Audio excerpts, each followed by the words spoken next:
Well, last week we went through the process of discovering that we have an 8-passenger undercarriage with an 11-passenger body.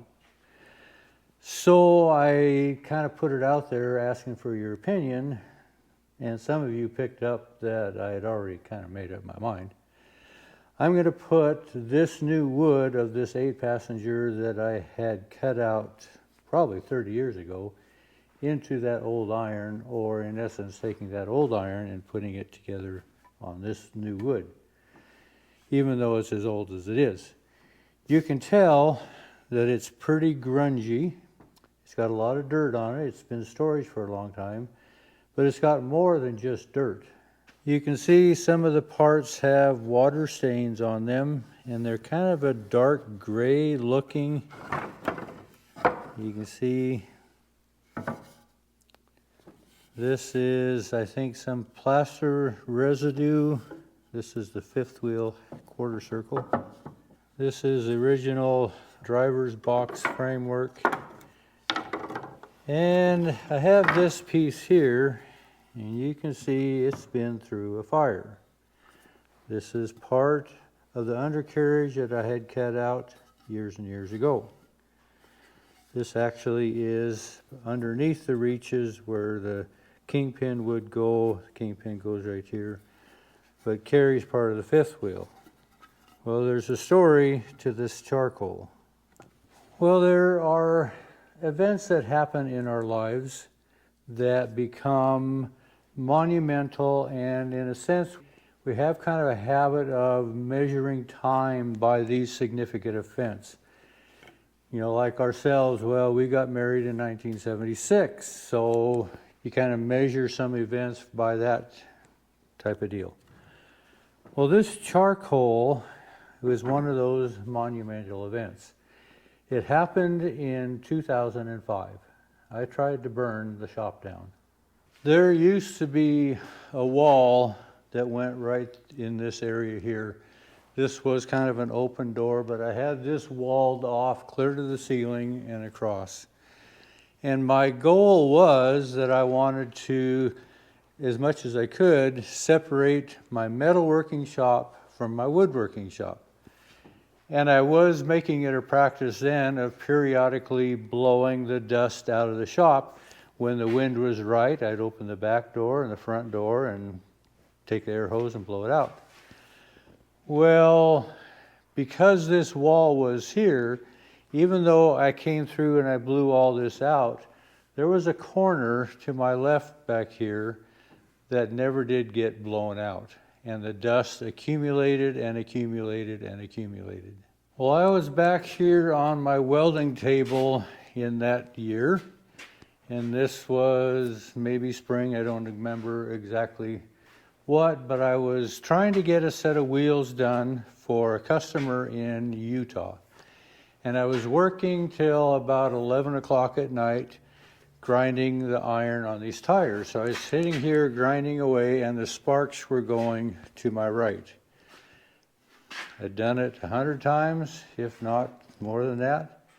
Well, unknowns to me, in this corner back here, some of those sparks were setting into that pile of dust that I had not blown out for a number of years. And you can maybe see, if the camera will pick it up, there's still some kind of a streak there where the wall went up. Well, the fire ignited in that sawdust and went up that wall into the ceiling and was sitting here smoldering when we got the call from the fire department at 4 o'clock in the morning that someone had driven by and there was smoke coming out of the front of the building. Our shop was on fire. So that became one of those significant events that stands out in my mind. It all was dealt with very well. The fire department came. We had local fire stations respond as well, even as far as Red Lodge came down. They manned the roof and were watching for hot spots. The local fire department didn't open up any doors until everybody was in place, because they knew as soon as they opened the doors, it would create this air flow and it would cause this fire just to go crazy. So everything was in place, they opened it up, and they got it dealt with, kind of a long story short. But that happened in 2005. And so for that reason, I would say that this undercarriage is prior to that, which was 20 years ago. So 25, 30 years ago, because this undercarriage, as I had it cut out along with the body, I had it stored up in this corner, and the result was this piece of this undercarriage evidently ignited and was burning in the process of that 2005 fire. So a lot of the dark effect of this is actually smoke damage and water damage through the process of the fire department containing the fire of that 2005 fire. And because of that event, I never did put this wall back in. I have the opportunity now to go wall to wall and blow everything out and try not to leave any corner that is not blown out periodically and systematically when the winds are right. Anyway, that's why we have water stains and smoke stains, and one piece I'm going to have to replace because it's charred. But now that I have made the decision that I'm going to use this to rebuild this 8-passenger coach, and I will take the body parts and go ahead and complete this coach in its entirety. And I'll take some sandpaper and I'll kind of clean these up a little bit. But this has been long enough that I have to refigure out this puzzle. But that's the advantage of having this old running gear here. It's going to help me do that.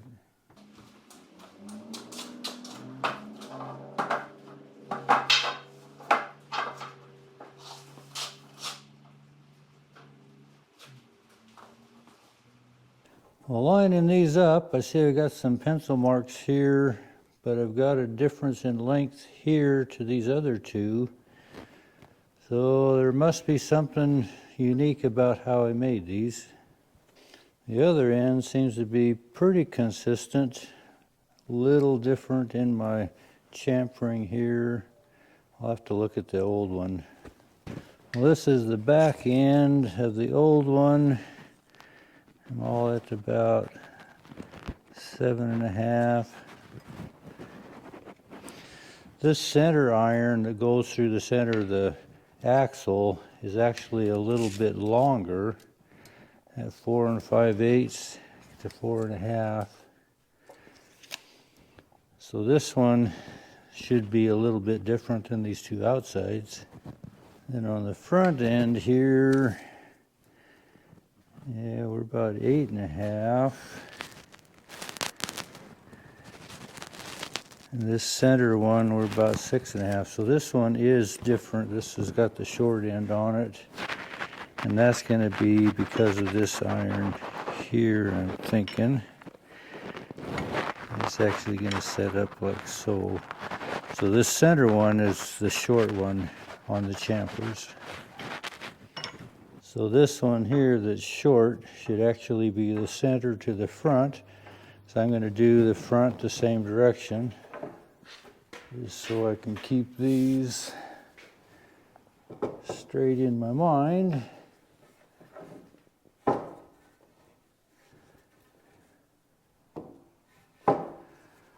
So which one is right and which one is left? So these rivet heads, we want the round head to the outside and the peened end to the inside. And these, the round end is to the outside. The center one doesn't really matter. But we want the round head on the outside of the reaches. So this peened head we want to the inside. So that's going to go there. So this is our center. Will be a head outside. This will give us a head outside. Got the same up here. Round head, round head. So this is how we're going to go. Our short bevel is going to be here where our fifth wheel plate will go.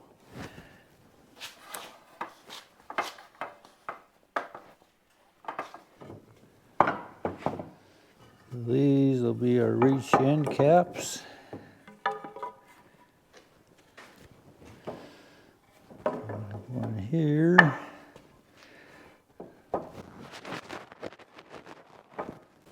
Give our spacing.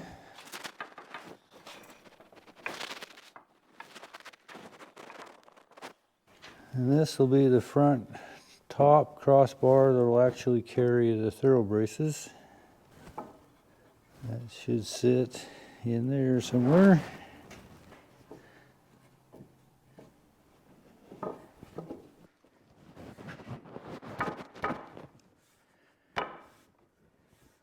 So I've got all these pre-drilled, and they're going to fit right about in like so. I have these drilled, it looks like, for a 3/8 bolt. That's what was in the old one. But as I try to put a 3/8 bolt in there, they don't quite fit. They're pretty snug. And the 5/16 is too sloppy.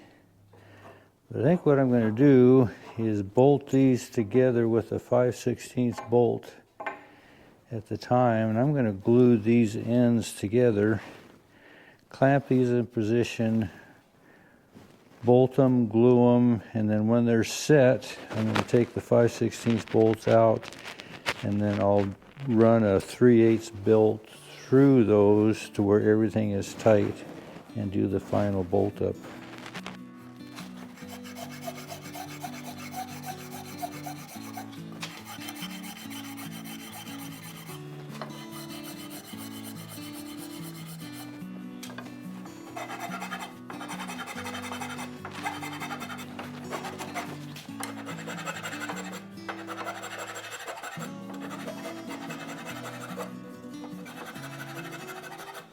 So I'm thinking this is what I'm going to do. Eventually these heads on a 3/8 bolt will have to be heated and bent to where they sit flat. But for right now, I'm going to use these just for clamping bolts.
So another thing I should mention also, that the angles of these reaches are different between the front and the back.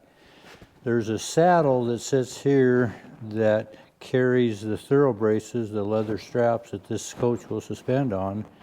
Well, these are lower in the front. From the top of these reaches to the top of this cap is 2.5 to 2 3/4 inches in height.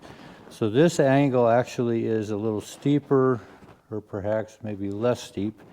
This is a 25-degree angle to accommodate this height, but in the back, the axle was set here, and then the top of these saddles is elevated by the size of the axle, the cap, and then these saddles are elevated too. So from the top of this reach to the top of this saddle on the back axle is 5 inches. So the angle on this back of the reach is 35 degrees as opposed to 25 degrees on the front. This is the piece similar to the front. This is the saddle, and it sets right on this bar. So from the top of this bar, which sits on the top of the reaches, actually this is at 2.5 to 2 3/4 inches in height. But when we come to the back axle, we have the height of the axle, then we have the height of the axle cap, plus there's another extension that is put on top of the cap, And then that thorough brace saddle will sit right here. Or from the top of the reach to the top of this thorough brace saddle, you see is 5 inches as opposed to about 2 3/4 on the front. So it's one of those things that kind of slipped my mind as I was laying these out, but as I was gluing these together, that difference in angle stood out, so I thought maybe I'd point that out. So I'm going to go ahead and let this dry, and then eventually I'll take these bolts out and I'll line bore them with a 3/8 bolt, and I'm going to have to modify some bolts to go into the ends here. So my mind has been kind of rehashing this 2005 fire that I had here. And so I went to the internet and I looked up some dates on some significant fires that I remember in my memory hearing. I remember hearing about the Chicago fire and the San Francisco fire. Well, there was also, I guess, a New York fire. And I looked up the top 10 fires, but as far as municipal style fires, the Chicago fire was a significant fire. It was in 1811. New York fire was 1776. The San Francisco fire, 1906. You know, that Chicago fire, it burned down 17,000 buildings.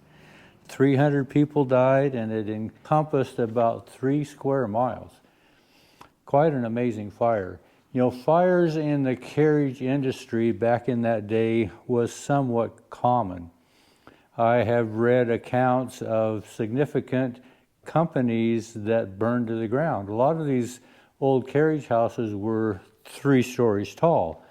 And interestingly enough, as I kind of understand, the painting was done on the 3rd floor so that the dust would settle away from the painting being on top.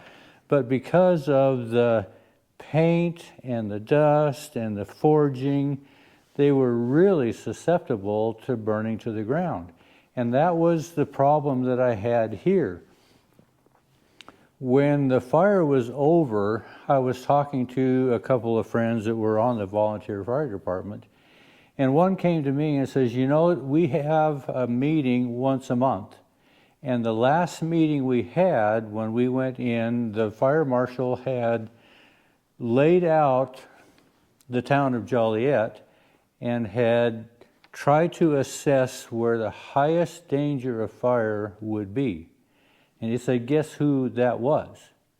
That was you.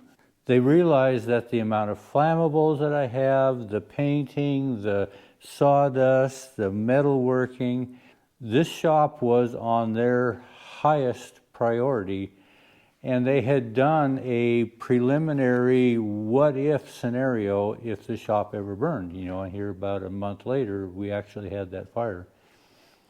I also learned that the Red Lodge Fire Department had the biggest truck, and they were on the roof with their heat sensing monitors, however they do that, looking for the hot spots.